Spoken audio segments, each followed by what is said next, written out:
ইরানের রাষ্ট্রীয় টেলিভিশনে সম্প্রচারের সময় হঠাৎ করে একটি অদ্ভুত ঘটনা ঘটেছে।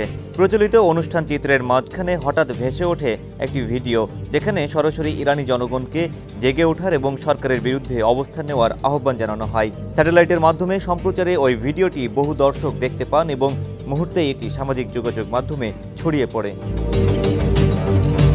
বিবিসির প্রতিবেদন অনুযায়ী ইরানি টেলিভিশন কর্তৃপক্ষ এই ঘটনাকে বাইরের হস্তক্ষেপ বলে উল্লেখ করেছে। তাদের ভাষ্য অনুযায়ী কেউ যদি এমন কোনো অপ্রাসঙ্গিক বা বিভ্রান্তিকর বার্তা দেখে থাকেন, তাহলে ধরে নিতে হবে এটি শত্রুপক্ষের সিগন্যাল জ্যাম বা সাইবার আক্রমণের ফল।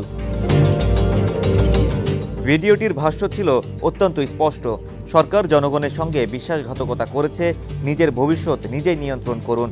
ভিডিওর ওপরের ডান পাশে একটি সিংহ প্রতীক দেখা যায়, যা কিছু বিশেষ প্রতিরোধ গোষ্ঠীর চিহ্ন বলে ধারণা করা হচ্ছে। সেই সঙ্গে দেখা যায় ১৩ জন ইসরায়েলি অভিযানে নিহত ইরানি সামরিক কর্মকর্তাদের ছবি। ভিডিওতে আরও ফুটে ওঠে ২০২২ সালে ইরানের দেশব্যাপী বিক্ষোভের কিছু দৃশ্য, যেখানে হিজাব ইস্যুতে পুলিশ হেফাজতে তরুণী মাহসা আমিনের মৃত্যুকে কেন্দ্র করে উত্তাল হয়ে উঠেছিল ইরান। সেই আন্দোলনের জনপ্রিয় স্লোগান নারী জীবন স্বাধীনতা ফিরে আসে এই ভিডিওতে। ইসরায়েলি প্রধানমন্ত্রী বেনিয়ামিন নেতানিয়াহু সম্প্রতি একই স্লোগান ব্যবহার করে ইরানি জনগণকে জেগে ওঠার আহ্বান জানিয়েছিলেন। ফলে এই ভিডিওর সঙ্গে ইসরায়েলি সাইবার ইউনিটের সম্পৃক্ততার সম্ভাবনাও উড়িয়ে দেওয়া যাচ্ছে না।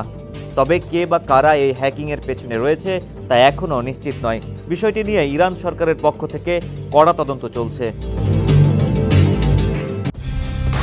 কালার এক্সপার্ট, জর্জ স্যাপ এবং মাইল্ড অন হ্যান্ডস টেকনোলজি সমৃদ্ধ অরিক্স ক্রিস্টাল ওয়াশ আপনার লন্ড্রি এক্সপার্ট। বিশ্লেষকদের মতে এই ঘটনা ইরানের অভ্যন্তরীণ ও আন্তর্জাতিক রাজনীতিতে নতুন উত্তেজনার জন্ম দিতে পারে। সরকার বিরোধী বার্তা রাষ্ট্রীয় সম্প্রচারে ঢুকে পড়া ইঙ্গিত দেয় সাইবার যুদ্ধ এখন শুধু তথ্য নিয়ন্ত্রণে নয়, মনস্তাত্ত্বিক প্রভাবেও মারাত্মক অস্ত্র হয়ে উঠেছে। হাসানুর আরিফিন, সমকাল।